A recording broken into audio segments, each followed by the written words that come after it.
আসসালামু আলাইকুম, welcome to Sabina cooking. Sabina রান্নাঘরে আজ মজার রেসিপি রসালো ক্রিস্পি খাজা তৈরি হবে। তো এইভাবে আমার রেসিপি ফলো করে পারফেক্টলি খাজা তৈরি করতে পারবেন, বড় থেকে ছোট সকলেরই পছন্দ। তো ভিডিওটি স্কিপ করবেন না, লাইক দেওয়া ভিডিওটি দেখা শুরু করবেন। এখানে মেজারমেন্ট কাপ 2 কাপ ময়দার আটা নিয়েছে, আপনারা চাইলে এখানে ময়দা ব্যবহার করতে পারেন।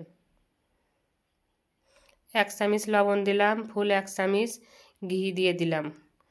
এটা আটাটা মুথে নিতেও ভালো হবে, ফ্লেভারটাও ভালো আসবে। তো ভালোভাবে আটার সাথে মিশে নিব।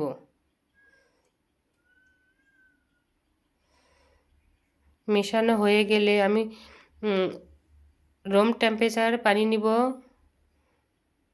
পানি নিয়ে আস্তে আস্তে ডোটা তৈরি করব, একেবারে পানি ঢেলে দেবো না, তাহলে আটা হঠাৎ করে পানি বেশি হয়ে যাবে। তো পারফেক্টলি আমার ডোটা তৈরি হয়ে গেছে, ভালোভাবে মুথে নিব এটা। এখানে আবারও 1 চামচ রান্নার তেল দিয়ে দিলাম, দিয়ে আমি 20 মিনিট রেস্টের জন্য রেখে দিব। তো 20 মিনিট পরে চলে আসলাম। ডোটা আবার ভালোভাবে মুথে নিয়ে এটা লম্বালম্বি একটা ডো তৈরি করে এখানে আমি চাকুর সাহায্যে কেটে নিব। আমি ছোট ছোট রুটি আকারে কেটে নেব, লিচি কেটে নেব, ছোট ছোট রুটি তৈরি করব। রুটিগুলো একই শেপ হওয়ার জন্য আমি চাকু দিয়ে কেটে নিচ্ছি।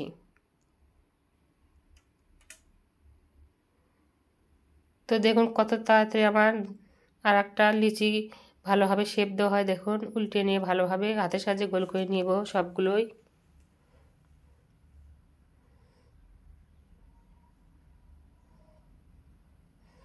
তো পারফেক্টলি এভাবে আমার রেসিপি ফলো করে বাসায় খাজা তৈরি করতে পারেন, খুবই ভালো হবে, খেতেও খুবই ভালো লাগবে।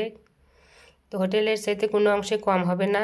তো আমার সবগুলো এখানে লিচি শেপে গোল করে নেওয়া হয়ে গেছে। এখন আমি রুটি বেলে নিব। তো এই পর্যায়ে আমি কর্নফ্লাওয়ার নিয়েছি, আমি বাড়তি কোনো আটা ব্যবহার করব না। বাড়তি আটার পরিবর্তে আমি কর্নফ্লাওয়ার নিয়েছি, তাহলে আপনার রুটিটা মচমচে হবে, ভালো লাগবে খেতে।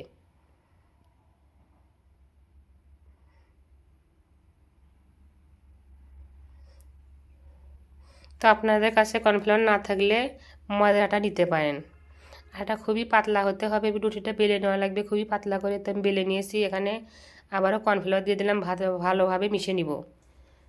তো এভাবে আমি এ পর্যায়ে আমি খাজার ভাঁজ দিয়ে নিচ্ছি। দেখুন অতি সহজভাবে এটা যে কেউ দেখলেই করতে পারবে। লাস্টের ভাঁজে আমি সামান্য ভাঁজ খুলে যেটা নিচে থাকবে সেটাতে আমি খুলে একটু পানি দিয়ে দিয়ে নিব, এটা আঠার কাজ করবে। এই ভাঁজটা আমি নিচ সাইডে রাখবো, আবারও আমি উল্টে নিব।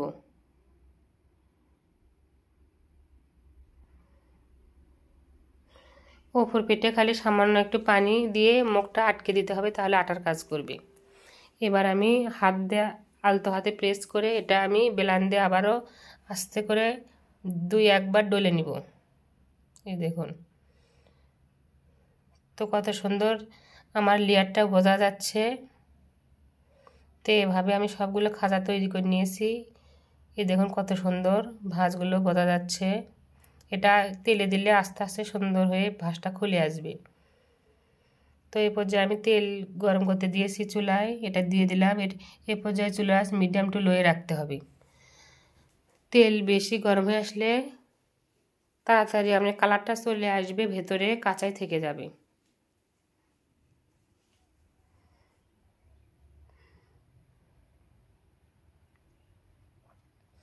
দেখুন তেলের ভিতর দেওয়ার সাথে সাথে ভাঁজগুলো কত সুন্দর খুলে আসছে, দেখতে খুবই ভালো লাগতেছে।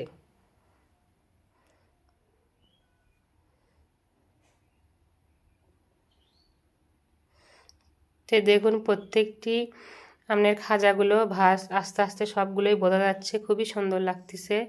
তো এভাবে মিডিয়াম টু লোয়ে রাখছি। এ পর্যায়ে চুলার আঁচ আস্তে আস্তে ভাজতে হবে, বেশি জাল মিডিয়াম হাই রাখা যাবে না, তাহলে ফস করে পুড়ে যাবে। তো দেখুন আমার খাজাগুলো হয়ে আসছে, এ পর্যায়ে আমি তুলে নিব। তেল ঝরিয়ে সেঁকনি দিয়ে তুলে নিব।